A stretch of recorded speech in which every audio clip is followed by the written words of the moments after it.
Hi guys, so this is the first in a series of videos where we do some real-world stock trading. We're using the stock slice feature on the Fidelity trading platform, which allows you to buy small pieces of stocks. And we picked these 20 stocks, some of which are ETFs, and bought about $1 of each. The goal will be to buy and sell portions at regular intervals and see how long it takes to double our money. I've created this web page that keeps track of our progress in real time. You can see that I purchased the stocks on September 9th and their initial price. Since that time, the value has increased by about 4%. However, due to how Fidelity rounds stock percentage increases and decreases, we only ended up with about 3%. We can consider this to be a hidden commission that goes to the broker. Let me know what suggestions you may have for future direction in the comments.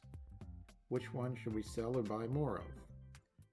I've included a QR code which when scanned will take you to the web page and the address in this video's description. Thanks for watching, and I'll see you next time.